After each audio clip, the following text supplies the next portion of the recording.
The Tim Heale Podcasts. Ordinary people's extraordinary stories. Welcome to the Tim Heale Podcasts. In this episode, I'm going to have a chat with Madonna. Madonna's going to tell us all about her life and her winning life went to and the education that you received. So, you're in the winner's podium.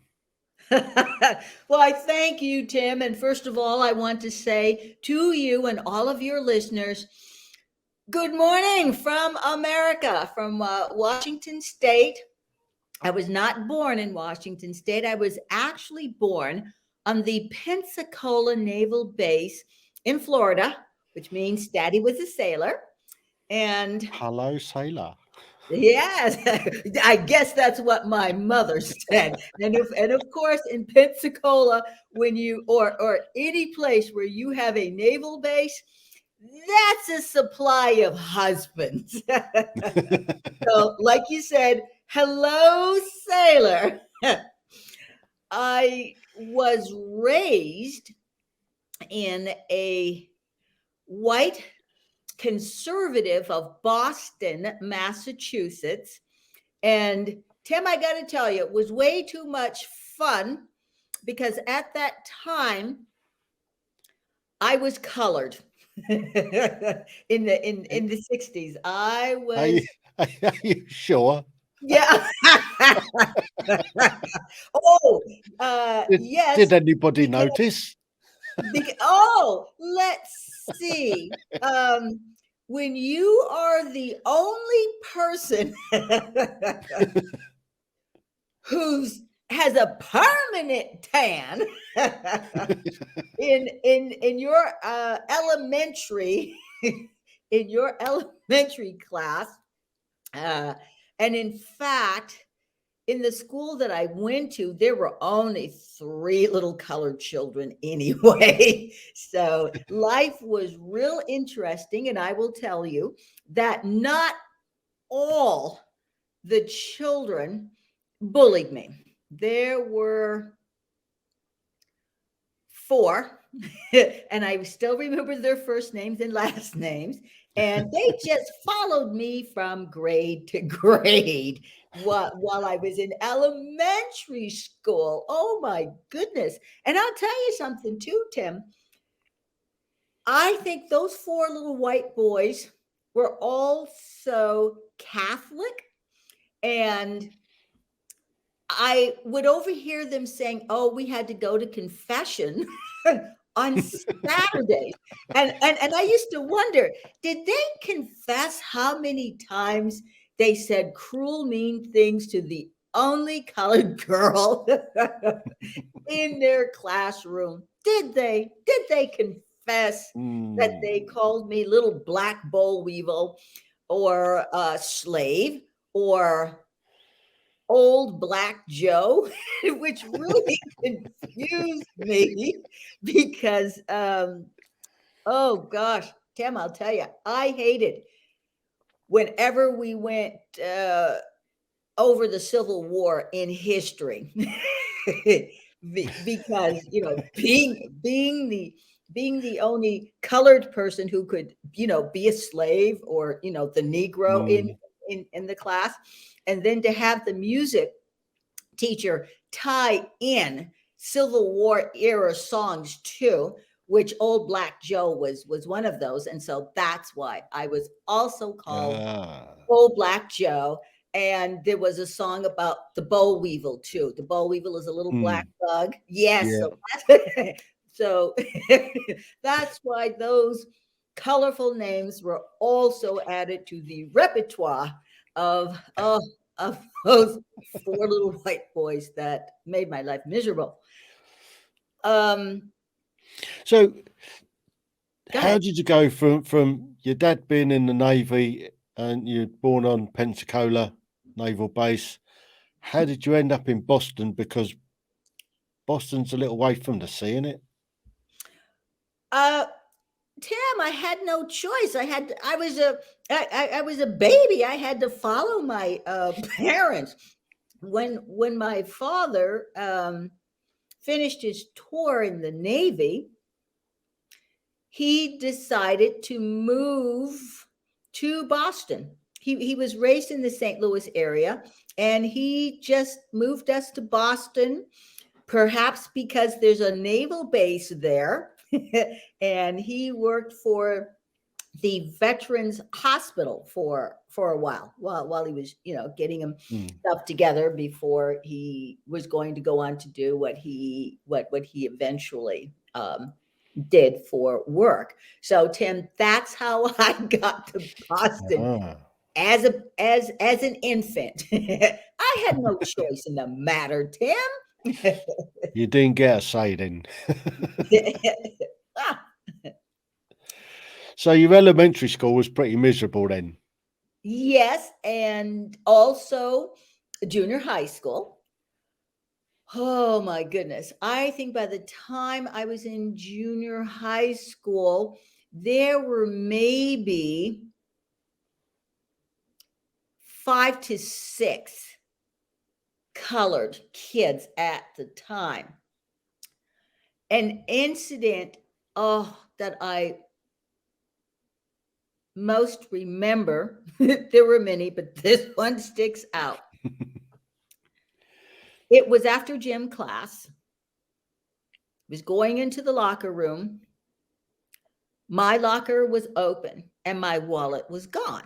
So I'm looking around, and the next thing I know, 2 white girls threw my wallet at me, calling me the N-word, and then shoved me into my open metal locker, which of course scratched me up, and I was bleeding a little bit from the scratches. Tim, I was so scared. I was so scared. I weighed maybe about 99 pounds, making me very skinny. And so it hurt being shoved into that locker. Here I am, Tim, shaking, crying, went to the gym teacher, and I said,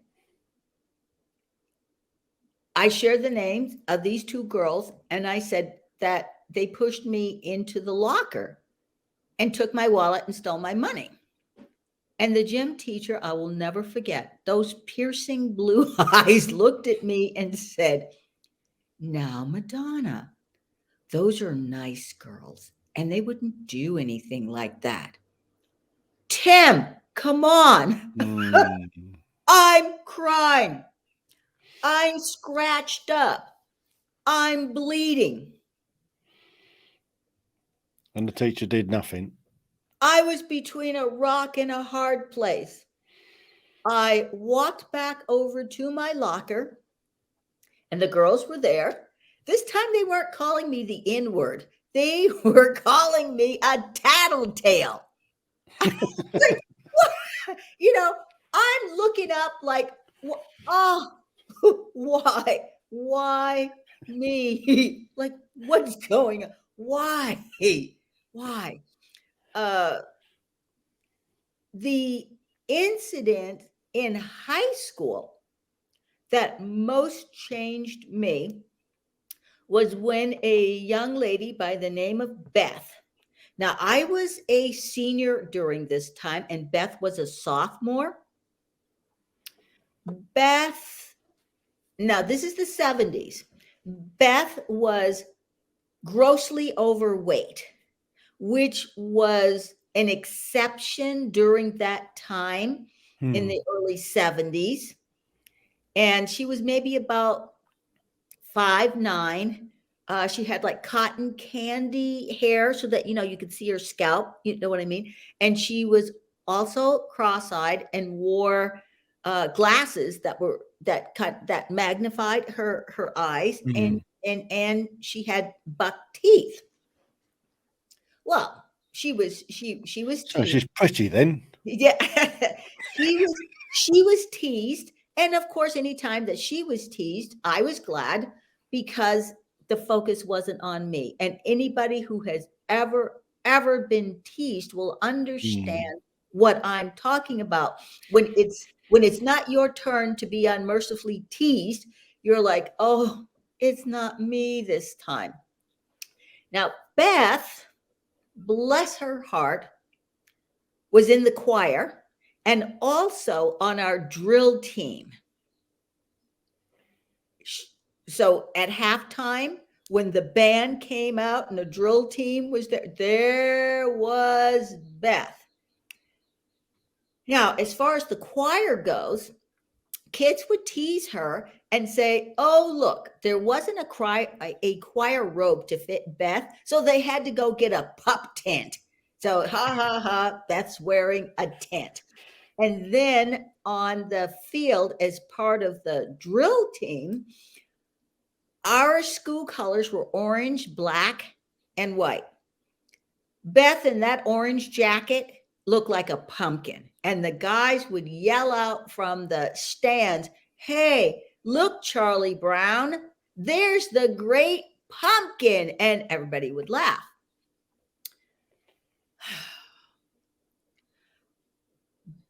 During Beth's sophomore year, she was absent for a stretch of time.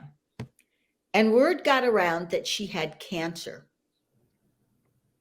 I don't know if you remember being 17, Tim, but when you're in high school and you hear about a teenager having cancer, it's like you can't believe it, because who gets cancer? Well, older people get cancer. So, so it seemed like it was just a rumor swirling around. When Beth returned to school after being out for about 2.5 months, oh my goodness, Tim, she looked like a whole different person. She had lost a lot of weight and her hair was straight. She wasn't wearing her glasses. She looked absolutely gorgeous. She looked like a fashion model who had stepped off the cover of a teen magazine. And everybody was, ooh, look at Beth. And the only way I could recognize her was because she had a few friends who were shorter than her. So I recognized the friends. And then I thought, oh, is that Beth? Like I said, Tim, she looked absolutely gorgeous. And she even had this glow. I saw this glow that she had.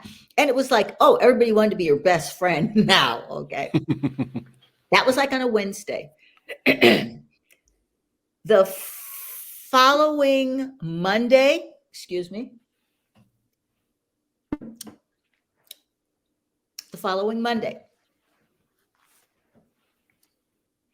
the principal had gone through the routine of saying the Pledge of Allegiance over the PA. And then he said, Beth's mother came to visit me and wanted me to read this letter to the school. Beth had died over the weekend Beth had died. And Beth had a choice when the doctors told her that she only had a week to live. She wanted to go to school. In the letter he wrote, that her mother wrote and wanted read to the school, it said that Beth loved high school. She loved to sing, and that's why she was in the choir. And that's why she was on the drill team. You could not hear a pin drop in the classroom because we were all basically thinking the same thing. She had been bullied. She had been teased because of her weight. And here the principal is reading this letter that she loved her school experience. Tim, I was 17, as I said before, and I was so angry at Beth. I was angry because I thought if it had been me and I had been given 1 week to live, there's no way I would have gone to school. There's no way I would have spent my last week in a school where I was bullied unmercifully. And so I was angry at her that she did that. But I wasn't angry very long because I started thinking about Beth and I realized at the age of 17, excuse me, she was a sophomore. She lived her own life on her own terms. Obviously, she didn't care about her weight. She loved to sing, so she was in a choir. She loved her school, so she was on the drill team. She lived her life to the fullest without thinking about what people said about her. That was the wake-up call for me. I realized there is nothing, absolutely nothing I can do about the color of my skin. There isn't anything that I can do about it. And it's not about me. It is about other people. Now, yes, I was teased by white kids, but I was also teased by the few black kids too.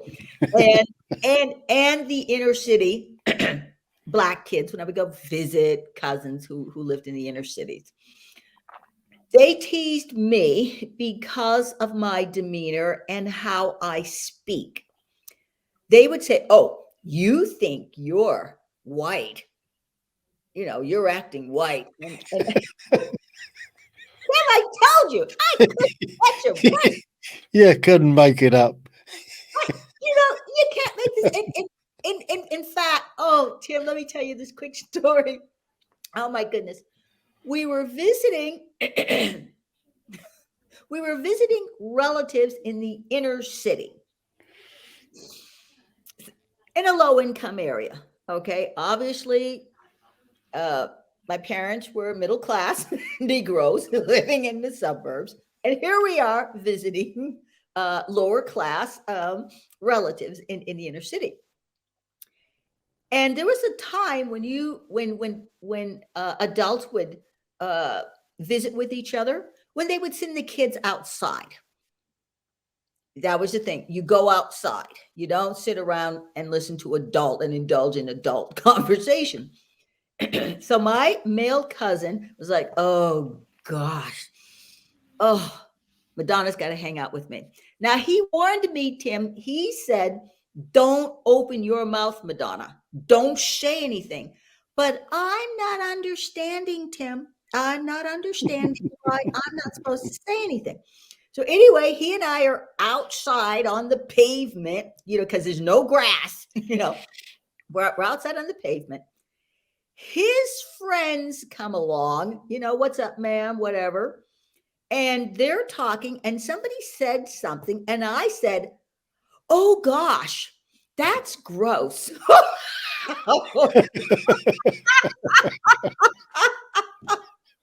Oh my gosh, Tim. I guess that's not the right sort of language to use in that particular neighborhood. No, it was like the earth stood still. Everyone froze. And my cousin, of course, is going, "I told her not to say anything." And my cousin's friends, boom, zeroed right in on me and gross, gosh. And I'm stupid and naive. Yes. And then these kids, these black males just turned so vicious. "Oh, so you think you're white?" I'm like, "No." Oh, and I said, "No, no." And I'm thinking in my head, "Oh, the white kids remind me of what color I am." And I think they were going to beat me up because they were like moving in on me, like I was a target of their hatred of white people or something. And now my cousin has divided loyalties because these are his friends, and he told me not to say anything because he knew what would happen. And on the other hand, if he lets me get beaten up, he is going to be in trouble because you're supposed to look after your cousins, and these are the relatives with money. You know, we don't want anything to happen to Madonna. You know, well, oh, and so you can see my cousin was in a dilemma, and then he's got to start doing some fast talking to get us both out of there, you know. And he did. And as we are fleeing, away, he said to me, "I told you to keep your mouth shut," and I'm there. Well, because I didn't understand the cultural, I just didn't understand.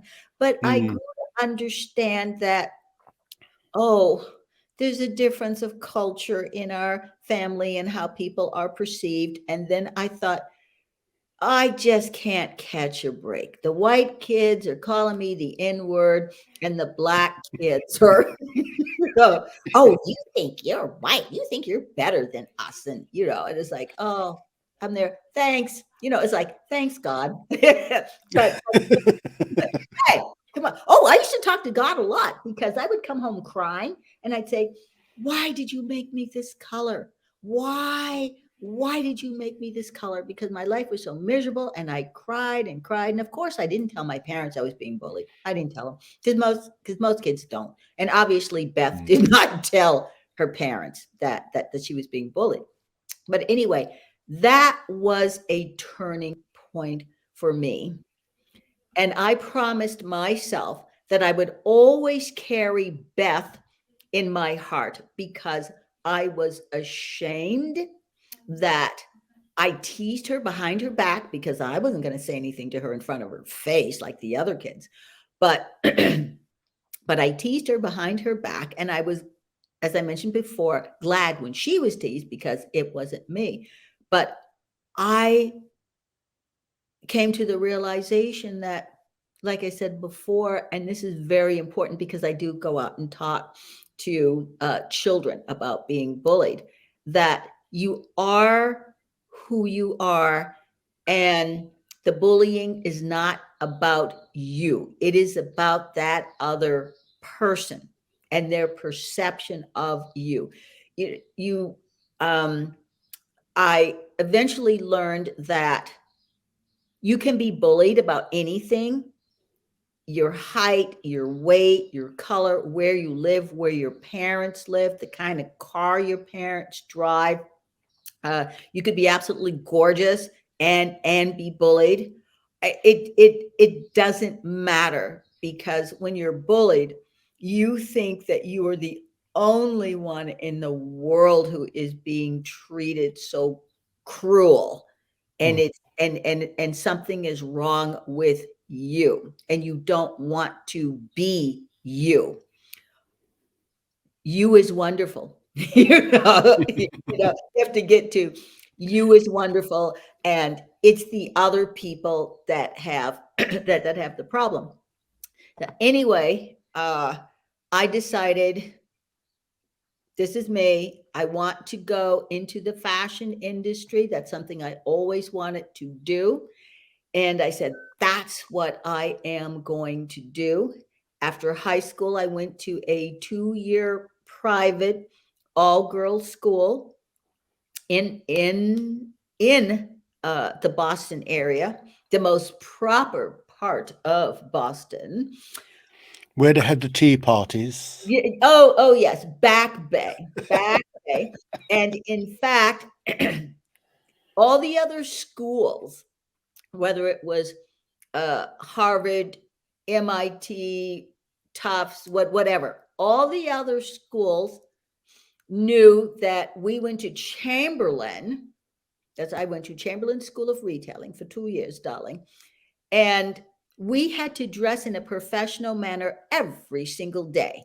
Now, this is a time in the 70s where everybody's wearing like t-shirts and jeans to college, when they're and so we sort of stuck out. But here I am. It's all about make yourself a target. Here I am again, Tim. I am a target again. But who cares? I'm out of high school. I was so glad to graduate. And I was in a situation where I absolutely bloomed. I eventually became the editor-in-chief of the yearbook. I was in charge of running the fashion show, and I learned that I was smart and that I had so much potential. The environment was just the environment that I needed to become the retail executive that I finally became. Upon graduating, now just to touch on the prejudice, because Boston was very racist.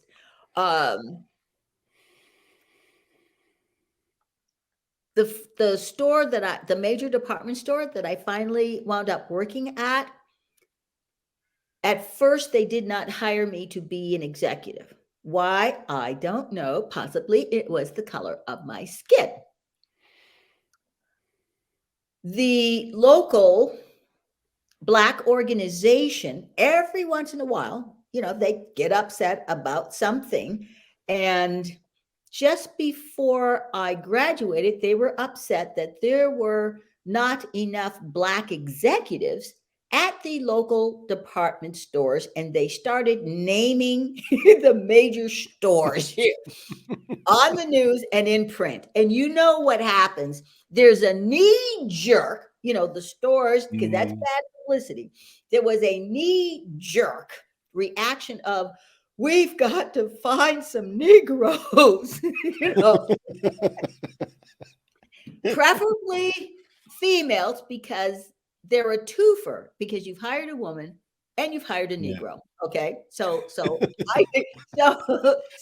Double points. Yeah, exactly. So they sent all the top executives out to all of the graduating ceremonies around the Boston area to find, to go shopping for a female Negro.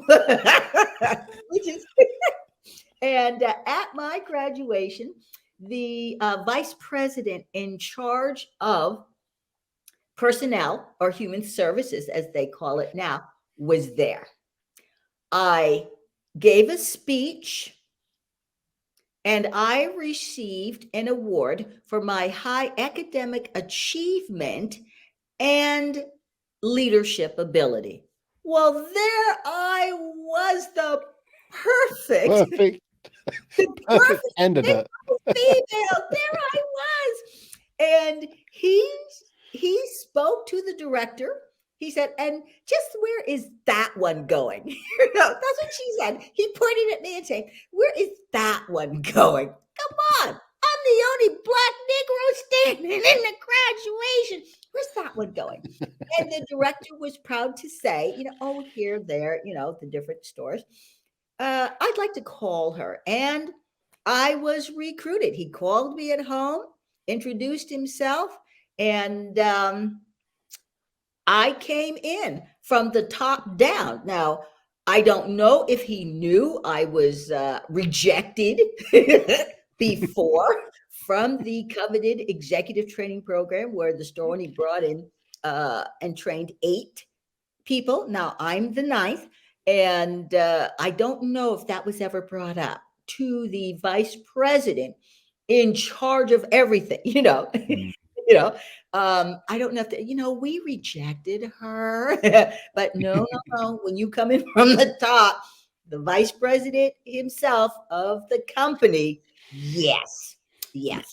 And some of the customers had a problem with the color of my skin. They did. But I'm going to tell you, Tim, thank goodness I was bullied because I had a thick skin. I had a thick skin, and there was a run-in between me and one of the buyers. I was in charge of the young juniors department, and the buyer was an absolutely horrible witch. She was, and she was a bully. She was a known bully. And when I was transferred to be the executive in charge of her department, she didn't like it. And she was always mean to me, and I was always respectful to her. And then one day she just came after me, and she called me everything she was thinking of. She called me the N word with the witch word followed. I don't know if you actually want me to say the word, but because of the B. And she called me the black bee, and I don't know why they hired that in. I don't know what. And this was on the selling floor, and we were on the 4th floor, and I didn't say a word to her. I was angry, but I did not say a word to her.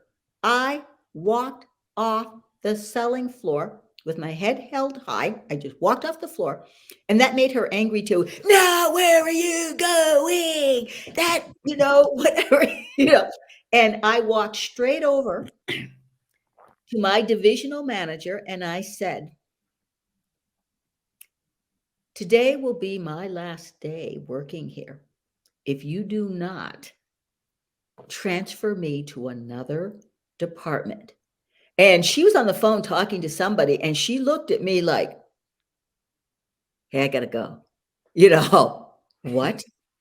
Because she knew the type of worker I was. And if I'm coming into her office with a controlled anger of, and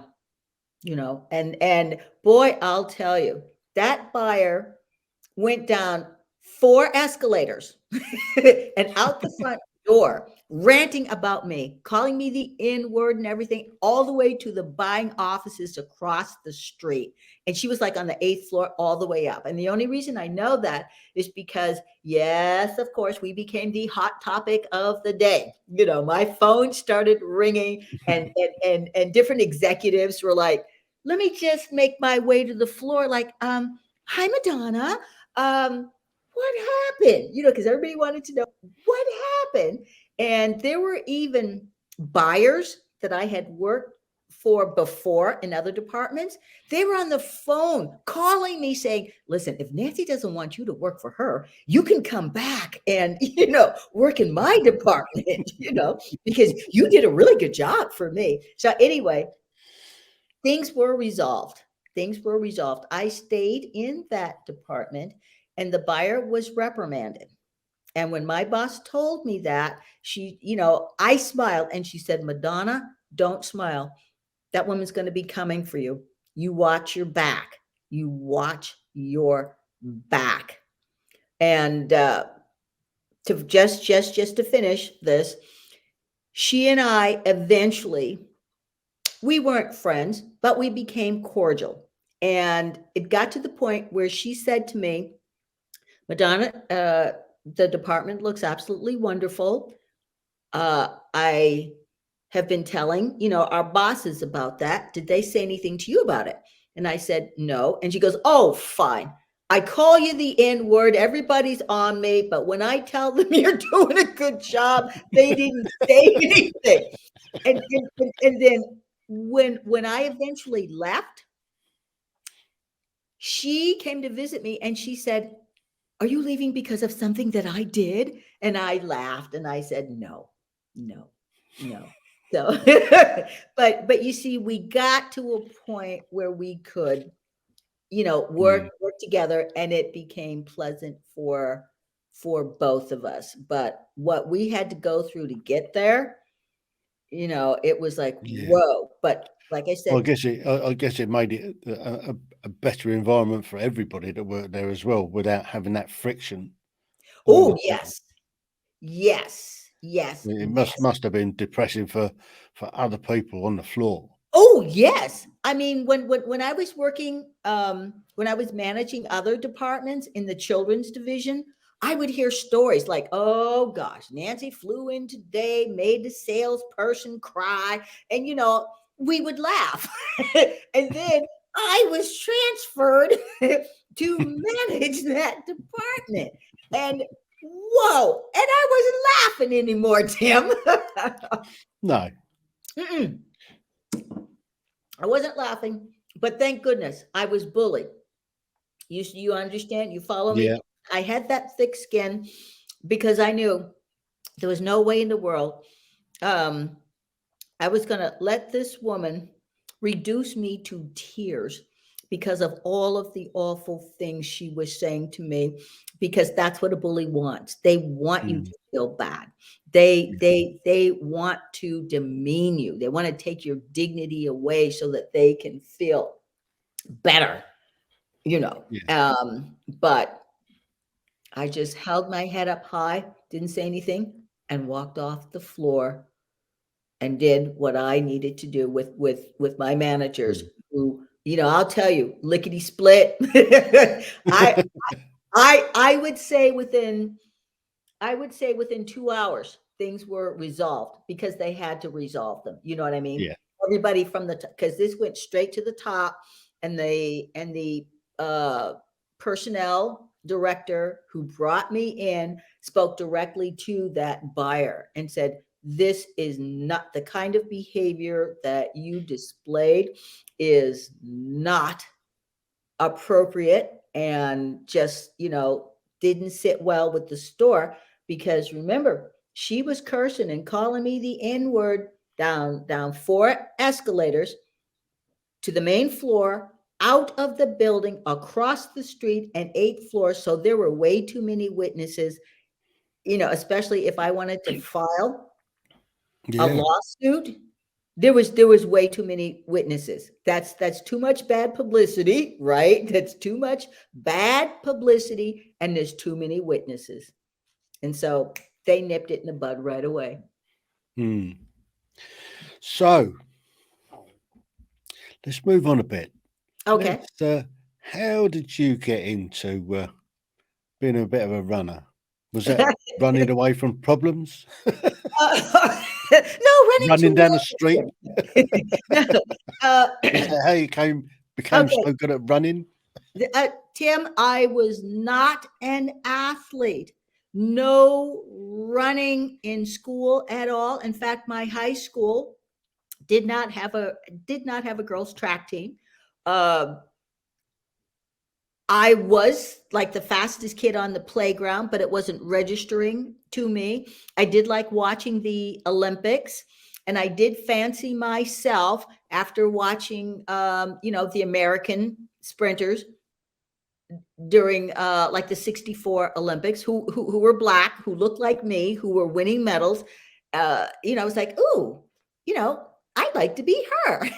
And I'd go out in the backyard and play 100-yard dash. And that was it. That was it. And I went into the fashion industry. Then eventually, my husband and I moved out here to Washington State so he wouldn't have to shovel snow anymore in Boston. And at the age of 57, now I was teaching fashion marketing at the time. At the age of 57, Tim, it just hit me. I had this overwhelming feeling to run 100 meters.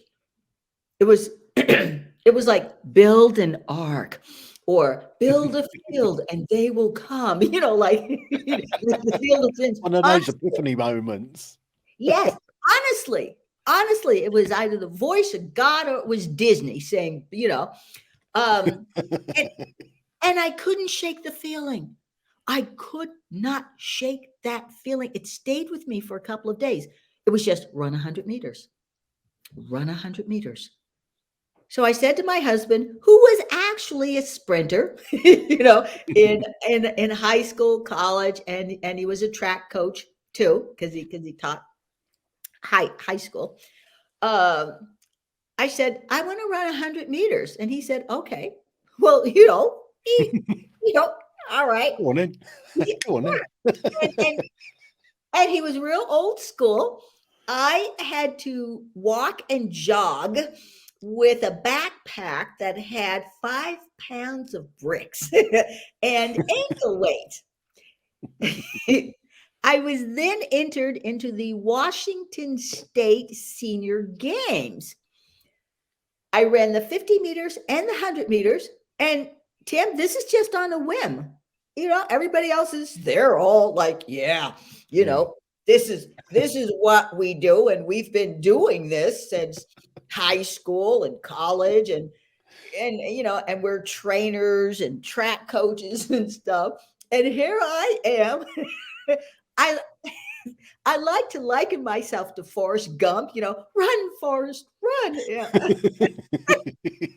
I thought, well, the only thing I have to do is run in a straight line as fast as I can. This is what, because I'm out here on a whim. And I did that for the 50 meters and I won. And then I did that in the 100 meters and I won. And everybody was all excited. Oh, what track club are you with? Well, I'm not with a track club. I'm just doing this on a whim. And they said, you should race next year. And if you do, you can qualify for nationals. And I'm like, what the heck's nationals? I just came out here, And they go, you could go to nationals. And what nationals? Well, Tim, obviously, I ran again and I qualified for nationals. And I was like, evidently that little voice that said, run 100 meters, knew what it was talking about, right? So my husband and I go to nationals and the National Senior Games in Cleveland. I run 100 meters and I just missed being in the final. I came in 9th place and I'm happy about that. Like, okay. Then there was an opportunity to be on a 4x100 relay team, Tim. And I've never run a relay before in my life, but I've watched it on television. And I know the Americans always did well. I said always did well. It was like instant. Oh, the Yanks are going to get it, Now, Great Britain is doing a wonderful job. Yes, challenging the United States in track and field. So anyway, there was a team. Now, this is a team of world-class women who run. They run all around the world, and they were down one person. They needed a fourth. So I volunteered to run in the relay. And Tim, it was like, okay, show up 15 minutes before the race. Check in. So I check in, and the ladies are all talking about who's going to run what leg. And they said, okay, Madonna, what leg you want to run? And I'm, what? Tim, I'm like, what? And then I said, I've never done this before. Now the clock's ticking, Tim. And they're like, what? One woman was kind enough to just take me aside to the track. Bless her heart. She was a track coach out of Georgia, had been coaching track for like 30 years. And in about 12 minutes, she taught me what to do. I was going to be the first leg because I'd be handling the baton once. You come around that curve, right? Okay. And I would be handing off to her. So, okay, I'm listening and everything. Okay. Tim, what I didn't realize was as the first person, I have to run a curve. All I've ever done is run in a straight line. So now I am lined up, in the first lane is Madonna Hanna, and I'm like, there's a curve. The cat goes off them. I run as fast as I can, and I'm running the curve, and I pass the baton off, didn't drop it, bottle it or anything like that. And then my team came in third. So yay, I helped the team win a bronze medal. But the thing is, the first place team won and broke a world record. Here we are on the podium. And of course, bronze gets their medal first. And we know when I bowed, to get my medal, the first place team went into a huddle. And then they all started saying, "Good job, Madonna. Good job, Madonna." And I'm like, what? Oh, the word must have got around like, yeah, look at that team over there. That woman has never run a leg before. She never, that right? Because why are they going to say good job, Madonna? The next thing I know, Tim, everybody in the stadium is saying good job, Madonna, except for my husband, because he's stunned. And a man next to him says, "Say good job, Madonna." Like, okay, all right, sure. No, so anyway, I have obviously continued along the way racing. I ruptured my Achilles. That's when I was 62. I severely ruptured my left Achilles. The surgeon said I'd never run again. I wouldn't have that explosive speed. Went into rehab. Obviously, I'm running. Mm-hmm. I ran again in 2017, won the 50 and the 100 again. And that's also the time when my husband had his first bout of cancer. He would have 2 more bouts of cancer and pass away November 2018. And before he passed away, he said he wanted me to continue to run and to build up my thighs. I was heading into another national, and I said, well, I need a coach to help me tweak things. I now have a coach who is on Team USA track and field, Marcus Chambers, 400-meter specialist. I did ask some boomers. I asked 2 boomers to coach me, but they were too busy. And the one boomer introduced me to my coach, who is a millennial. And I thought, my goodness, when I retired from teaching, I was teaching millennials. Now this millennial is going to teach me. and it's quite, he's quite the accomplished, because when the person who recommended him, she said, well, I'm going to may I reach out to this person and have him call you? He's an Olympic hopeful. He went to Oregon, which is one of the best track colleges in the United States. He's a multiple NCAA champion. He's been All-American 8 times. He's a Pac-12. When he was in high school, he was a national champion. And he went to the Junior Olympics and won medals. May I have him call you? I'm like, well, okay, sure. Twist my arm. Do you think it's good enough? Yeah. Tim, we had our little interview. He decided, obviously to coach me. And I thought it was going to be like a one and done thing. Tim, for people of a certain age, when you get yourself into a situation, because when Marcus became my coach, remember, I was used to my husband. And by this time I was 65. I was used to the training. My husband, the backpack and the jogging. Oh, no. With this kid, no. It's real track workout. It's and ice baths after, no doubt. It was, oh my gosh. I'm running these time sprints. I'm doing this and I'm doing that. And in the beginning, I thought, oh my gosh, I had a bad attitude. I thought, oh my gosh, I can't do this. That's what I said. I can't do this, what this kid wants me to do. And then I remembered, as an educator and as a retail executive in corporate retail executive, if somebody had come to me and said, I can't do this, what would I have said? Oh, we're going to do this. Yeah. No, there is, because there were times, yes, as that executive, I had a group of people who had to meet a goal. I had to motivate them to meet the goal. And then, of course, when you're an educator, kids say, but I don't want to do this. It's too hard. I'd give them the look, because, I was strict. I'd give them the look. Yes, we're going to do this. We are going to do this. I'm going to tell you why we're going to do this. And I'm going to tell you how you're going to do it. And I'm going to be right with you. And so that's what I said to myself. That's what I said to myself, because it's like, Madonna, you know better. Suck it up and do it.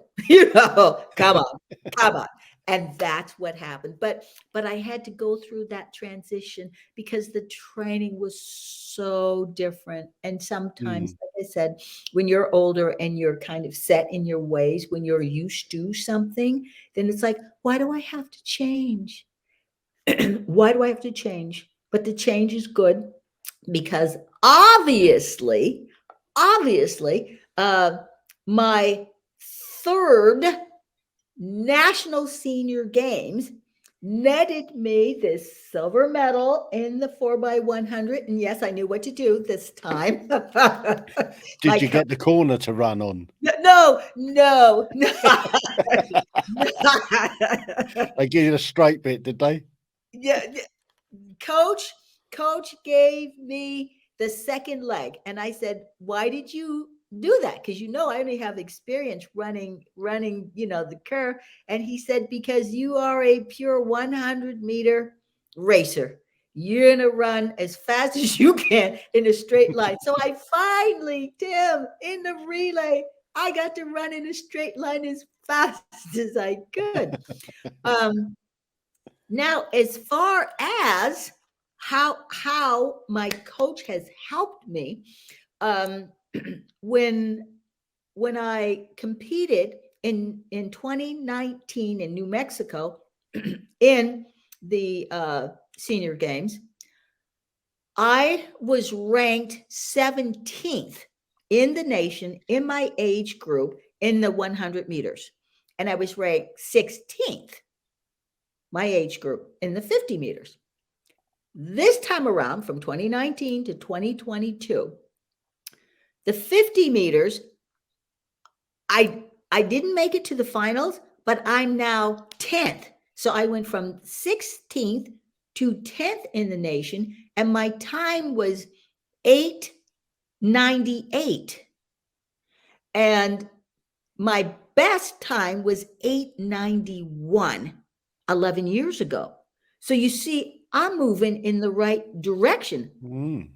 Okay, because that's an 11-year span, and I'm getting faster. And plus, remember, I had that ruptured Achilles. So, in 2011, I didn't have that ruptured Achilles and ran 8:91. I was like, oh my gosh, this is how much my coaches helped me. In the 100 meters, I was ranked 17th. Now I am ranked 7th in the nation. Whoa. In my age group. Now, I captured that eighth spot, the eighth and last spot in the 100 meters. And I ran 17:09. Of course, my coach is happy because he's a young coach.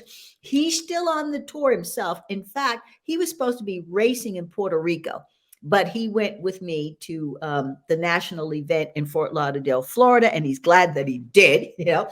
So anyway, he's all excited and happy, and he said, okay, we got to get ready for your first ever final tomorrow. And I'm like, oh, yay, I get to run in the hot sun again as fast as I can. But I'm happy. And in fact, Tim, after I had finished my prelim and while I was waiting, I was being interviewed. I was like, wait a minute. Because on television, you see when somebody has, finished their race and they're like, and these are young folks like, and they're being interviewed. They're being asked questions like, well, how do you feel? What'd you do? Like, well, and you have to, here I am, Tim. That was me. That was me being interviewed. And I'm like, what? Well, do you know what your time was? No. Ask my coach, ask my coach. And he goes, well, I have your time at 17:09. Now you didn't have the best start. You were like fifth, leading, fifth, heading into the 50 meters, and then you were fourth, and then you were third. I'm like, oh, okay, because I don't know all this, Tim, because I was just running. And then he's got his cell phone and he's got his little pad of paper here asking me questions. And so he looks at my coach and he says, okay, I had her at 17:09. What did you have? And he says, and of course, coach says, I'm waiting for the official result, you know, and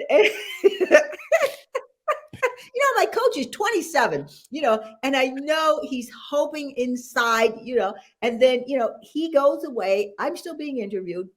My coach comes back and he says, your time was 16:62. So, Tim, I took over half a second off my run from the day before. And he said, you ran 16:62. Okay, wait a minute. Okay, I ran the 17:09. Okay, I'm getting confused here. Okay, I ran the 17:09, which got me into 8th place. And then my coach said it official. Yes, 17:09, and you're in. And I was so happy. And you know what, Tim? I was saying, oh my gosh, oh my gosh, oh my gosh. And the reporter wrote all of that down. He wrote down every single, oh my gosh. And he said, yeah, she kept saying this. And then she hugged her coach and said, oh my gosh, again. And the only reason I bring that up is because of what we talked about before. Yeah. And it's like, oh yes, but this time it was okay. Yeah, don't say anything. Yes, nobody was going to beat me up, for being black and saying, oh my gosh. And I was so excited. I put my warm-up pants on backwards. And that's how the reporter ended the story. Okay, Madonna's going into the finals. And she was so excited. She put her warm-up pants on backwards. Now, okay, I'm the local fashionista. I am the local fashionista. Like I tell you, my background in the fashion industry, I've taught fashion. I give people fashion tips. And, and people who know me were just like, put your pants on backwards. Yes, Madonna put her pants on backwards, Whoa, is that because you want to start a new trend? Yeah, yes. Put your warm-ups on. Yes, darling. Whenever, this was my first time getting into a national final. How did I celebrate? Madonna put her warm-ups on backwards. Yeah, So anyway. They'll all be doing it now. Yeah. So anyway, the next day, here I am in seventh place, and I'm out there. I'm in the final, and I don't know why I said this to my coach. I said, I'm in the finals, and I said, everyone's fast. And, and this kid's laid back. He's there. Madonna, everybody in a final is fast. The 27-year-old saying this to the 68-year-old. Madonna, everybody is fast. Oh, yeah, that's right. That's right. I'm fast. So anyway, I'm fast.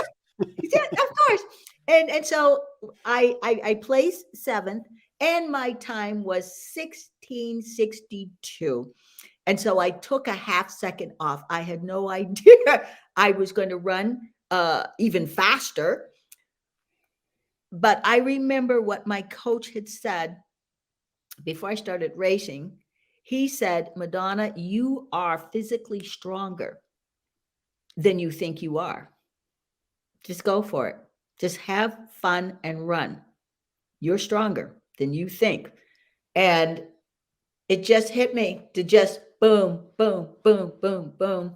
And that 16:62 time, Tim, which catapulted me from 17th in the nation to 7th, that is my personal best, because 9 years ago, I ran 100 meters in 16:82.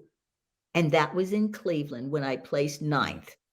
And so, as you can see, with my coach's training, his expertise, and my determination. Because remember, I heard that voice that said, run 100 meters, run 100 meters, run 100 meters. And it's like, oh my gosh, my time is dropping, right? I mean, this is amazing, isn't it? You'll be number one before you know it. Yeah, there you go. There you go. That has to be my goal. My goal to keep myself motivated and all excited and everything has to be to break the Washington State record, and then go on to start breaking records nationally and around the world, because I'm getting older and I'm getting faster. I'm getting older and I'm getting faster, Tim. Yay! Brilliant. And Tim, that brings us up to date. There we go. So, thanks. I really, really, really enjoyed this chat. It's such a bubble. It's so inspirational. I mean, wow. I can see you making number one. That's the goal. Just go for it. Just exactly. And my parting message, because I know we're running out of time here. One, for kids who are bullied,